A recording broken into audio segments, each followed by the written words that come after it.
Good news, everyone. It's Tuesday, the 2nd of April, 2024, and it looks like the Tories are toast. Now, I know we've done a few videos about this before, but what I want to talk to you about today, sorry, it's me today, it's Graham, it's not Phil, it's me today. Phil's going to be Thursday and Friday. Anyway, so getting into the Tories, not like that. It looks like they're toast. It really does look like they are on the way out. They're circling the drain, and now they're panicking like crazy. We've had Michael Gove say that the election may take place in November, which would be a terrible, terrible thing to happen because it means that it'll happen at the same time as the American election, in which there's a very good chance that Trump could win.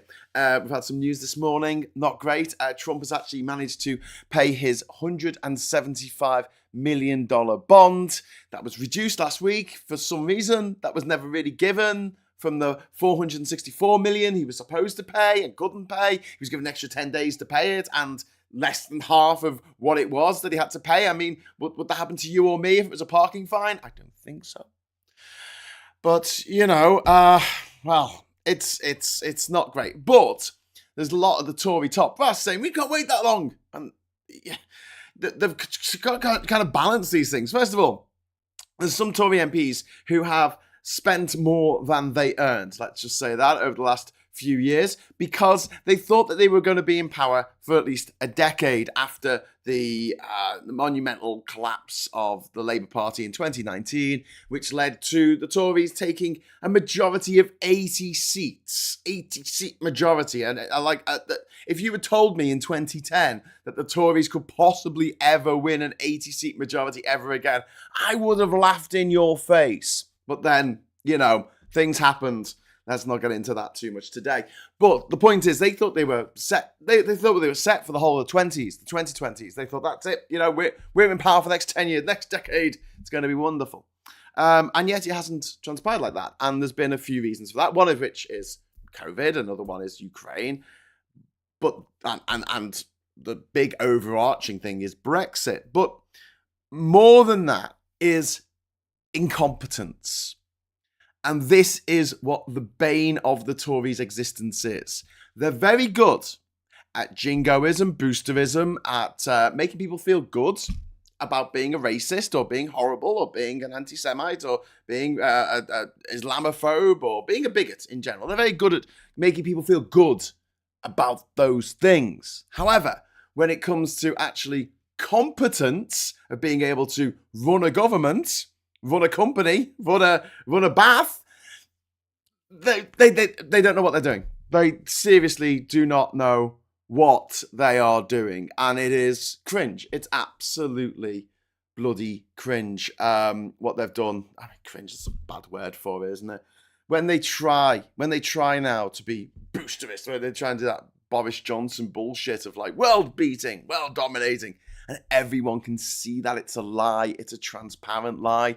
We're in the third recession of my lifetime so far. I mean, this is ridiculous. Every time the Tories get in, they make an absolute pig's ear of everything because they're incompetent. And this is the thing that needs to be stressed more than ideology at this point, more than policies, because we can't have incompetent people in charge. And there's an argument, yes, there is, that, well, you know, if they were competent, then, you know, there's nothing worse than people who are horrible and competent at being horrible. At least their incompetence tempers them a little bit. Yeah, that's true. But look at the results of what's happened over the last 14 years. The NHS is on its knees. It's gone from one of the most highly regarded healthcare systems in the world to 250 people dying a week in A&E waiting to be seen. Like, what? How has it gone? Well, because of incompetence. Brexit happened. There was a part of me that thought that it wouldn't because of Tory incompetence. Because they were so grotesquely incompetent that it couldn't possibly happen. But I might have appreciated the incompetence of others. Let's just put it that way. Anyway, so, yeah. Problems on top of problems on top of problems that the Tories have created. But the big one is with the economy. The economy which hasn't grown in 17 years. It's actually shrank in 17 years. Our competitiveness with our neighbours, France and Germany, has decreased, and our share of global trade has decreased. Like every metric you can look at to see how good an economy is doing has been, blown out the water by the incompetence of the Tories. And the big thing that the Tories have taken from us, apart from our rights, apart from our birthright, our freedom to travel all around our continent to as much as we want, they've taken that away. The rich can still do that, by the way. I can't press this point enough. The rich can still travel freely around Europe. You can't. I can't. And there isn't a day that goes by that doesn't piss me off. But what the Tories have also done, and there was a good article today in the Guardian website by Will Hutton, the writer, the political writer, and he was talking about the fact that the Tories have destroyed the dream, any kind of dream. Like what the biggest crime that they've committed is they have created a environment of despair where no one is particularly looking forward to the future. And I think back now, and I don't think this is just like rose-tinted glasses, those the good old days when I was young. I think this is genuine. Like, I remember being hopeful about the future. I really did. I remember things getting better. I remember upgrading from the 286 to a 386 so I could play Doom on the lowest resolution, but still, things were getting better. Video games in 1979 when I was born to 1997 when I turned 18. It's like night and day. I mean, it went from about 64 blocks on the screen, which were black and white, to being these amazing 3D rendered effects. I mean, 97 graphics now look a bit dated to us, but let's be honest. I mean, that's been the basis of nearly all the games since then. If you think about world exploring games like Grand Theft Auto 3, Grand Theft Auto 1 and 2, the graphics were crap. But 3 and then onwards, and Red Dead Redemption and other games, like the one where you're on the island, which name escapes you at the moment. But it was always that joy of thinking something, the next thing's going to be even better. It's going to look even better. It's going to be more fun. There's going to be a better thing out there, And then also with films and music, it just seemed like the good times wouldn't end. All films that came out would be, better technology. For once in the history of filmmaking, anything you could imagine could be put up on the screen. And then you realise that sometimes that's not the best of ideas. A bit like modern architecture. Anything you can imagine can be made into a building now, as long as it's made out of concrete and it looks hideous. Yay. But yeah, and music as well. I mean, I talked about the fact that maybe on the Labour Social or whatever, the fact that you go to the Glastonbury Festival and you'll see the Foo Fighters and Radiohead and Supergrass or something, and you're like looking at the lineup going, that's exactly the same lineup from 1997. How are we here? 25 years later, and we've still got the same lineup. We went in the 90s. It wasn't like the Bay City Rollers and Shiwaddy Waddy and Sweet playing, headlining Glastonbury. It wasn't. So, I mean, culturally, I think that we've become a bit stagnated. But the Americans have something to say about that, something to do with that as well.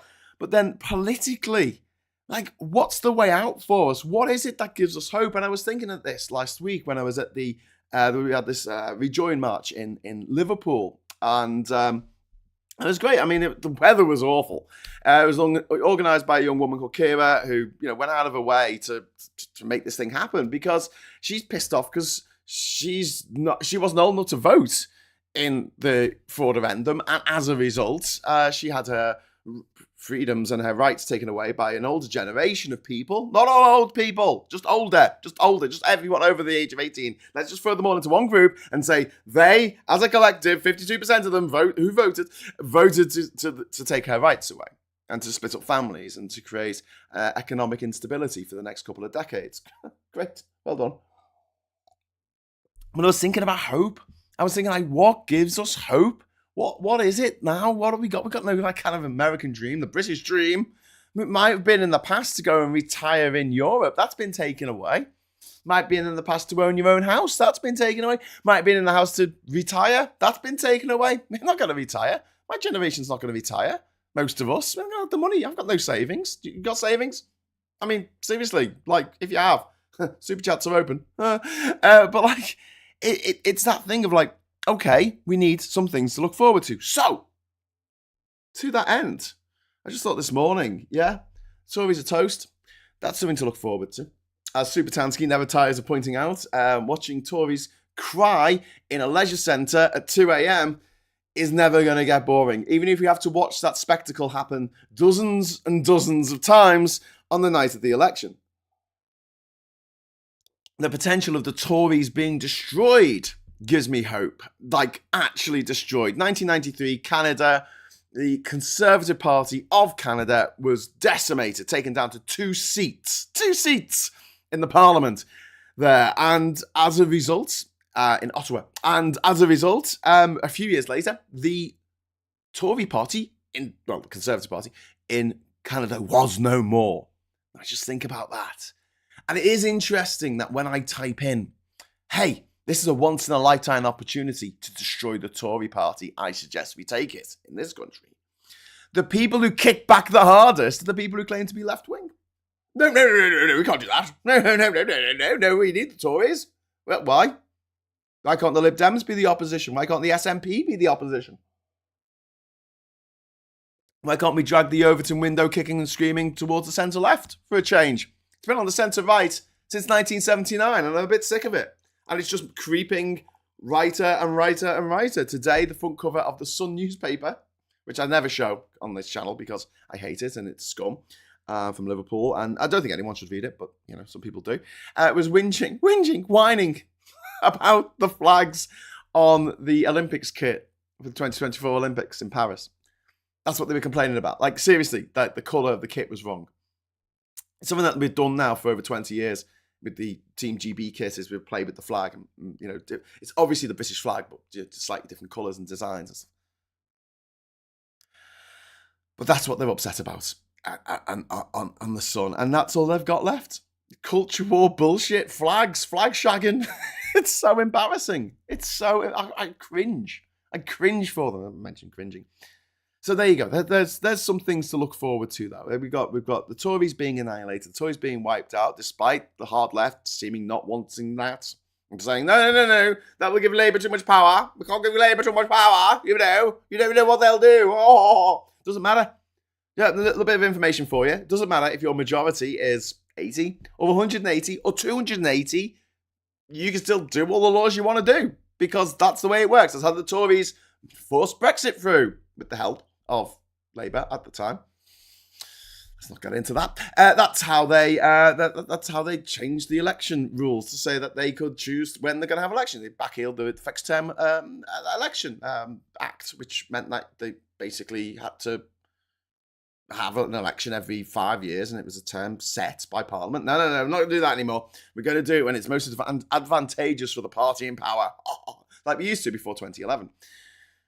Great. How does that work out? And then you know, the other thing that brought in is voter ID to disenfranchise millions of voters. They could do that. They could do that with a majority of 80. It's about 60 now, isn't it? It's gone down. Doesn't matter because of the way political arithmetic works. If you have a majority and you can get all your rebels on board, you can do anything you like for 5 years. Voltaire. Was it Voltaire? Was it Voltaire that said the British think that they are... No, it was Rousseau.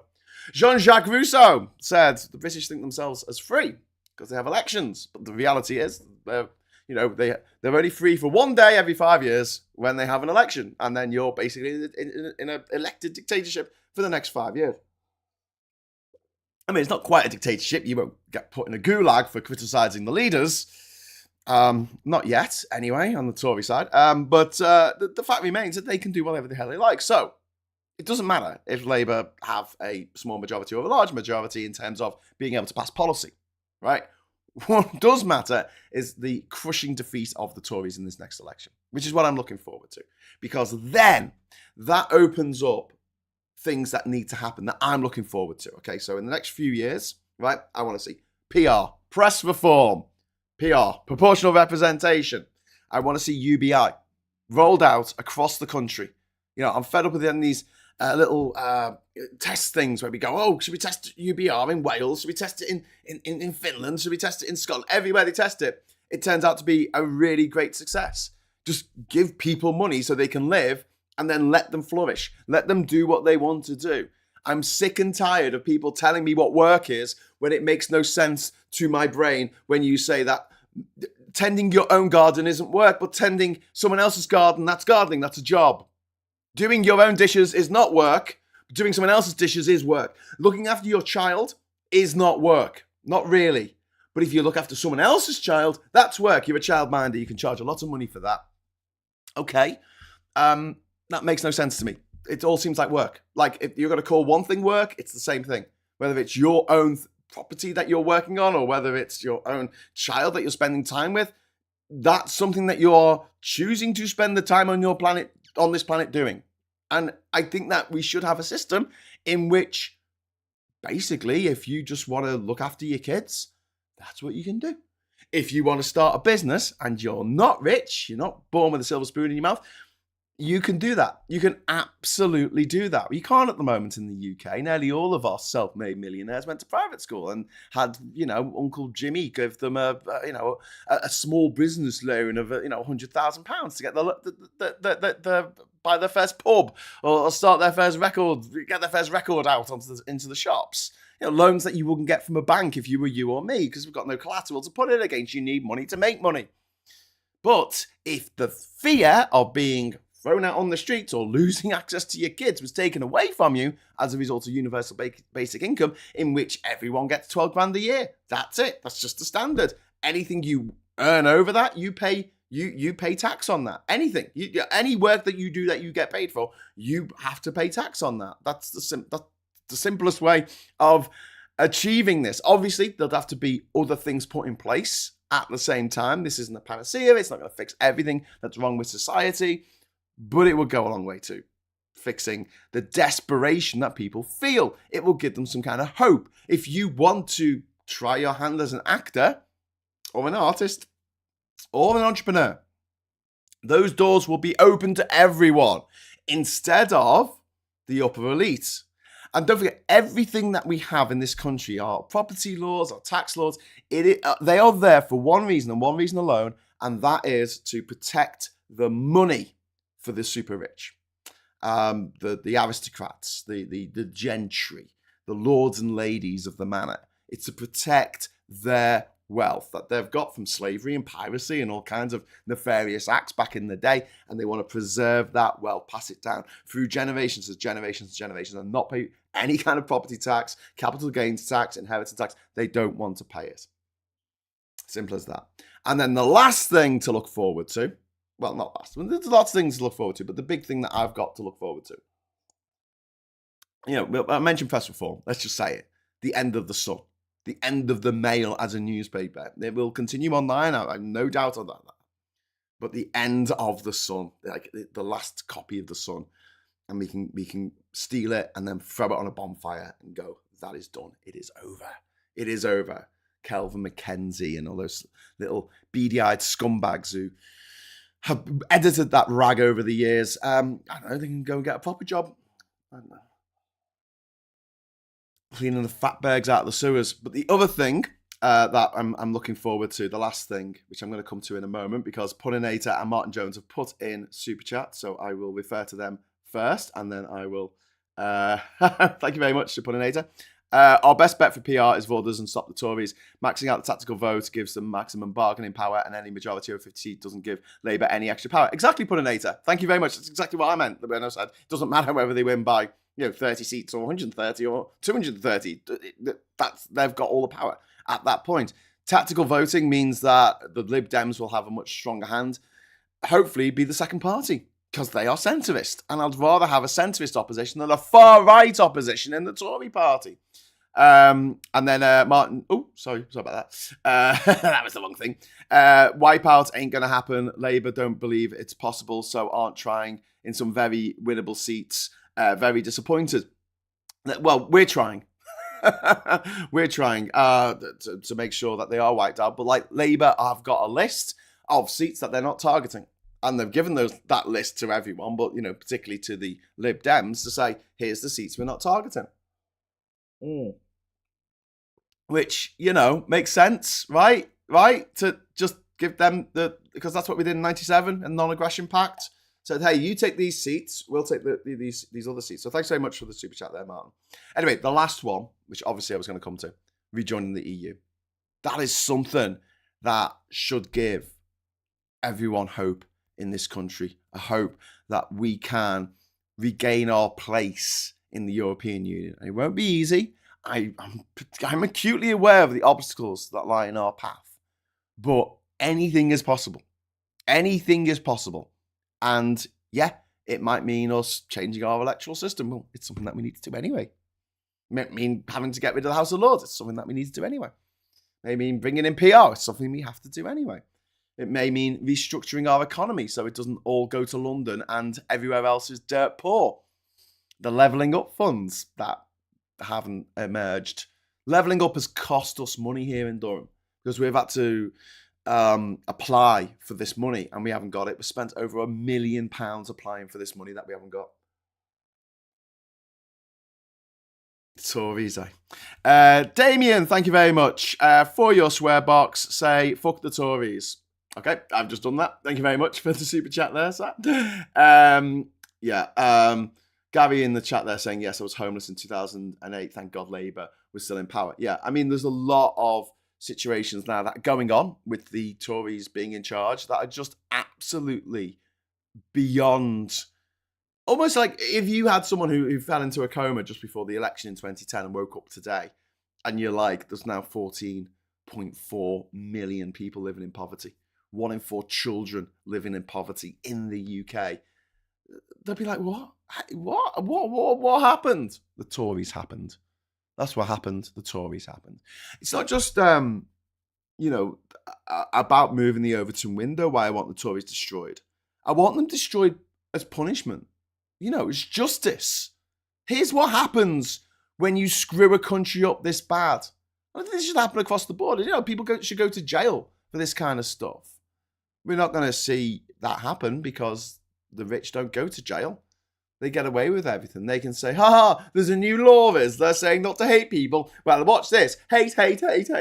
Come and arrest me. I'm the world's richest author. How pathetic. How utterly pathetic. It's just... That situation's beyond words, which I'm going to come to in a moment because we are going to go down the rabbit hole. That is the papers. Oh, do you know what? I haven't changed the graphics from yesterday. So it's going to come up with the wrong colour of Morning Brew in the corner. Oh, I don't care. Do we care? Does anyone care? Is anyone going to stop watching now that my Morning Brew is turned blue? I can't fix that. I can't. There we go. Make it red again. Okay, so Daily Express, 10 million junk food addicts costing Britain billions. This is to blame individuals for their consumption, which is being forced down their throat by relentless advertising. The fact that processed foods are a lot cheaper and you get more protein for your buck if you pay for cheap food for peasants. And this is what happens when you eat the cheap food for peasants. The idea of the government giving massive subsidies towards fruit and veg. So every time you go to the supermarket, you literally get free fruit and veg. You go to the first bit and it's a fruit and veg pack and you pick it up, a little basket.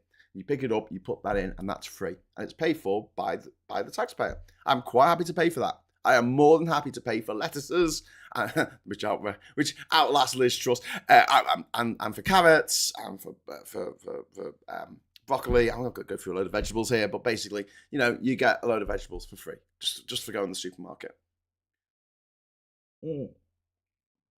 One bag per customer, let's not be crazy here, but, a sensible thing that the government could do if they really wanted to fight junk food. But no, what they do instead is they go, we'll put a tax on it, that'll help. A regressive tax that the rich don't have to pay because they don't eat junk food. Hey, so the poor people have to pay it, and basically there's 14.4 million people who are poor now in the UK, relatively or absolutely, living in poverty, and 1 in 4 children.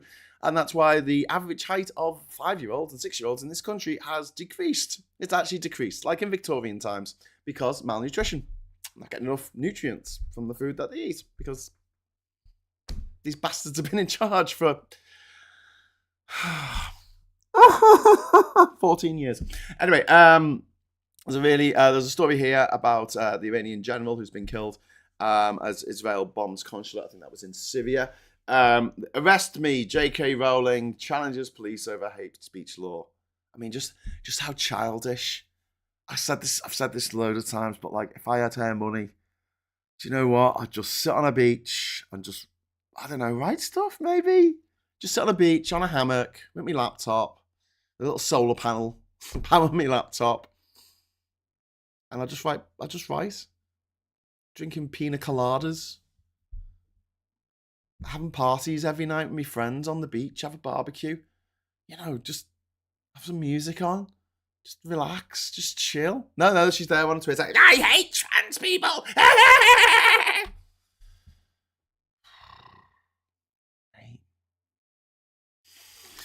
Anyway, moving on. All right, Tory plot for Truss-style leader after election loss, because Truss was so successful at what she did. Johnny Copperhead, thank you very much for the £2 super chat. That's kind of you. The damned overteen window shifted while we slept. Indeed. Well, I mean, some of us weren't sleeping, my friend, but yeah, it has gone far, far, far to the right.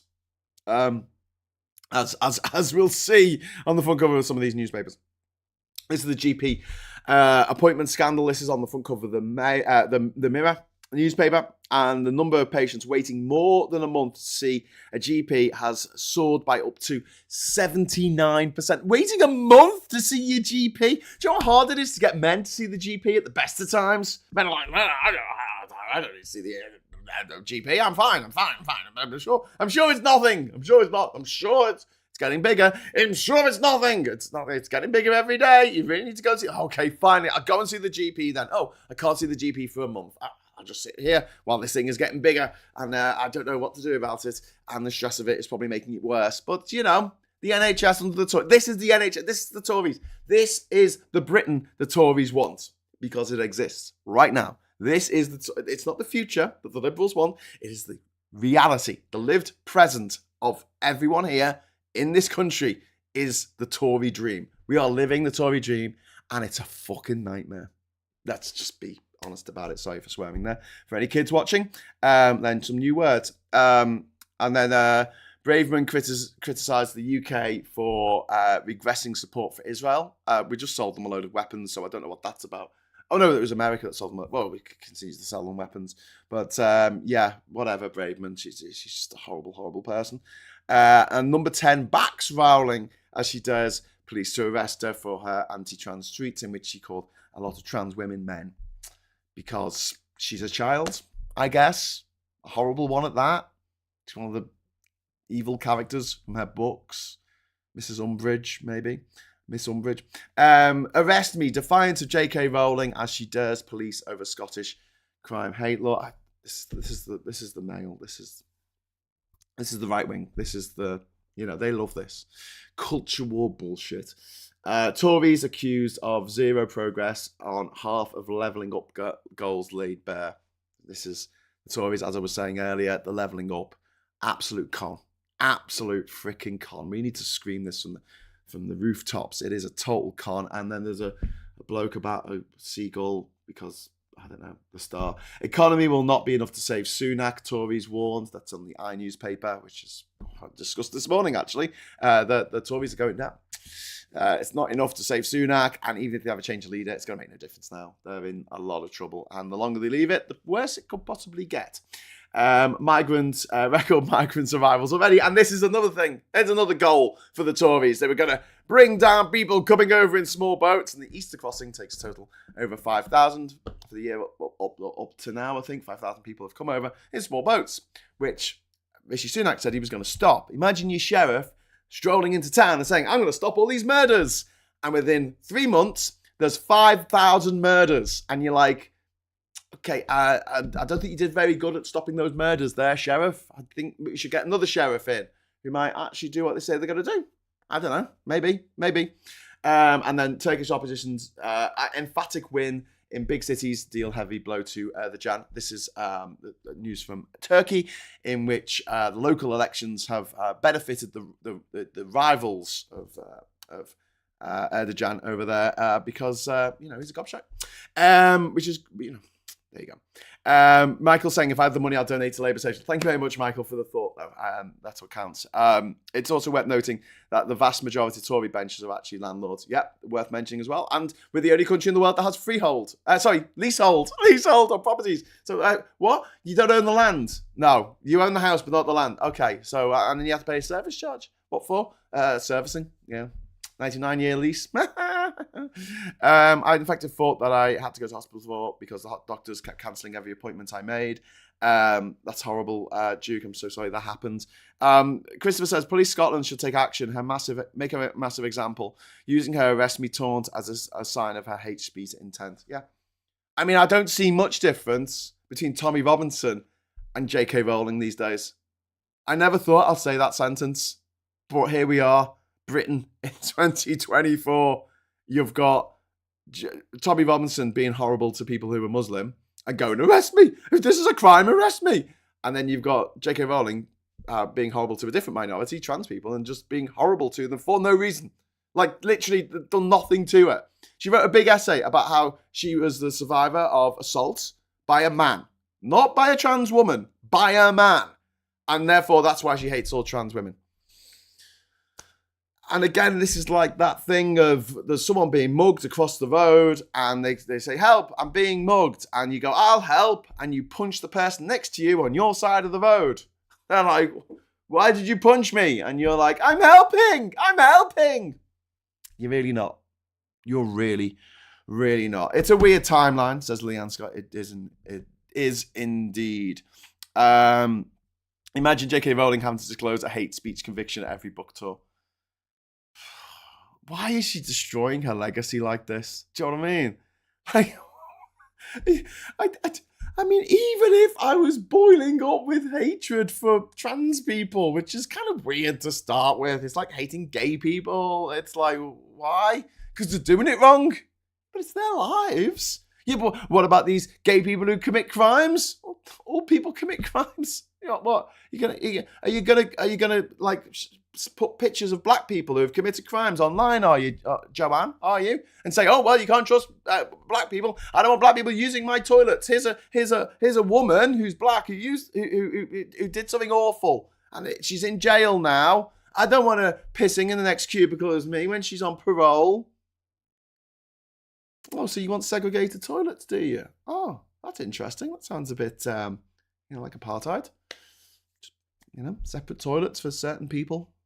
Don't deserve the dignity of being able to use the loo with everybody else.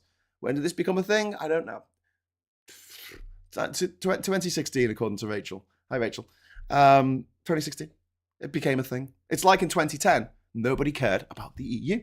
No one cared about our position in the EU. No one cared about our membership of the EU. No one wanted to leave the EU. It was on the list of voters' priorities in surveys in 2010, in the lead up to the 2010 election. What are your priorities? And people would say, buying a house, education, infrastructure, levelling up funding. No, that wasn't the thing then. They didn't say the EU. They didn't say leaving the EU. It's like 2% of the people who responded said that one of their top 5 things is leaving the EU. 2%. And we managed to get that up to 52% in 6 years with the help of the media and idiots who just went, yeah, that sounds like a good idea. Let's leave the EU. Idiots like Owen Jones. Hi, Owen. How you doing, mate? Glad to not have you with us. Don't let the door hit your ass on the way out, mate. Anyway, now that I've upset the other side of the party, the part of the party that's not part of the party anymore, I'm going to leave it at that. I'll be back tomorrow for another morning brew at 9:30, and then Phil will be back on Thursday, and he's doing the Friday show this week. So tune into that. That's fine. If you want to tune in to see me, that's fine as well. I think I'm doing a Geoscope with Ollie tonight at 9 o'clock. Just wait and see, because I might be doing it. I might not. I don't know. We haven't spoken, and I don't know if he's on holiday or not. So if he's on holiday, we won't do it. If he isn't on holiday, Geoscope at 9 o'clock tonight. I'm going to go now. And if you want to go and listen to... Oh, no, it's not James O'Brien. He's on holiday, isn't he? Everyone's on holiday this week. Well, if you want to go listen to James to LBC. You're very welcome to, so. Or you just go for a walk. It's not raining at the moment. Here in Durham. But thanks very much for watching. Bye, everyone. Graham, I predict Labour will call an election on May 28th. Parties will only wait for the final year when things are bad and see them wanting to line it back with the locals. The local elections are on May the 2nd, and they're going to be devastating for the Tories. Good.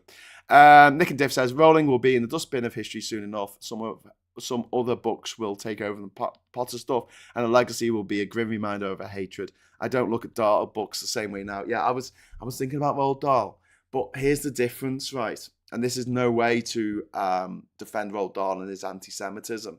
Like the stuff about Roald Dahl that was known about at the time wasn't greeted with the kind of revulsion that we greet J.K. Rowling's speech at the moment. So if I like to think, I don't know, never knew him, but I like to think that Roald Dahl would at least have enough common sense that if someone said, hey, this is affecting your book sales, mate, and people aren't going to buy your books anymore if you continue being a horrible little anti-Semite like this, that he'll go, okay, well, I'll shut up then, even though I'm still going to hold these horrible anti-Semitic views. I'm just not going to mention them anymore. I'm not going to go online. Not that online existed in Roald Dahl's day, but, I'm not going to go online and troll people for being Jewish and say that they deserve everything that they get, and also that we can't presume that a Jewish person is innocent if they commit a crime, which is something that J.K. Rowling said about trans people. She said you can't presume innocence. We can for everyone else, because that's the thing. You presume innocence until proven guilty in the court of law. Except, she said, for trans people. Like, how dare she? How absolutely dare she? Any other minority that would land her in jail for hate speech. So now, hopefully, with this new law that's come in Scotland, maybe it will. Anyway, look, I've gone over time by a lot, but thank you so much for all the wonderful comments and the super chats and everything. And like I say, might be back tonight. If not, definitely back tomorrow, 9:30. I hopefully see you there. And give us a like on the way out. Don't forget, feed the algorithm.